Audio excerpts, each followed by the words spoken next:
नमस्कार, बक्षीस किचनमध्ये तुम्हाला सगळ्यांचं सहर्ष स्वागत आहे.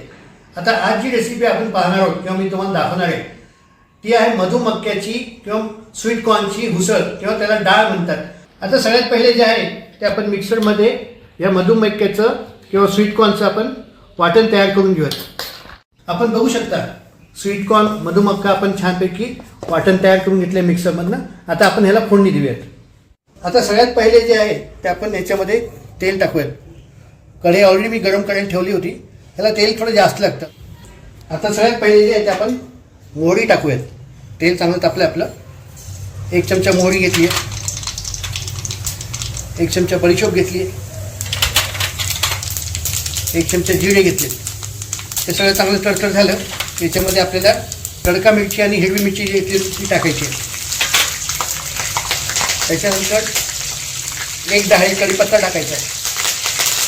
थोडी कोथिंबीर टाकायची चवीला, हळद टाकायची आणि हिंग सांगायचं राहिलं होतं तो हिंग पण टाकायचा. चवीप्रमाणे हिंग टाकायचा. हळद टाकून झाली. आता तिखट टाकूयात. 2 चमचे तिखट घेतले आपण, ते टाकूयात आणि चवीपुरत्या याच्यात मीठ टाकूयात.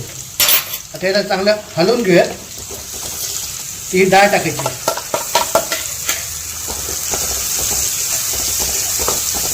त्याला चांगलं हलवून घ्यायचं.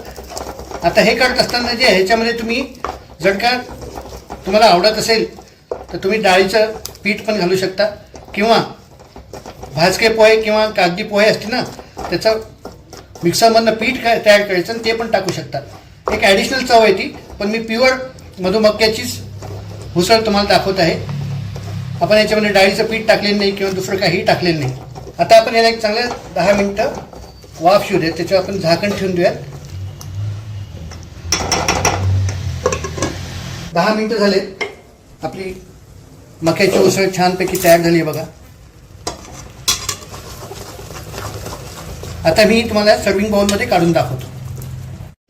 आपण बघू शकता मधुमक्याची स्वीट कॉर्नची आपली उसळ चांगली तयार झालेली आहे. खूप छान लागते. आपणही करून पहा. आता डेकोरेशनसाठी आपण त्याच्यावरती थोडीशी कोथिंबीर फिरवूयात आणि ही तयार करत असताना आपण ह्याच्यामध्ये जे आहे ते चना डाळीचं पीठ किंवा जर का पोहे असतील तर पोह्याचं पण आपण मिक्सरमधनं वाटण करून बारीक पीठ जे आहे ते सुद्धा त्याच्यामध्ये ॲड करू शकता. पण मी काही केलं नाही, फक्त मक्याची जी आहे मधुमक्याची जी आहे ती उसळ प्युअर उसळ तयार केलेली आहे. आपणही करून पहा. आवडल्यास लाईक करा, शेअर करा आणि आतापर्यंत जर का आपण माझ्या चॅनलला सामील झाला नसाल तर जरूर सामील व्हा. माझ्या चॅनलला सबस्क्राईब करा. धन्यवाद.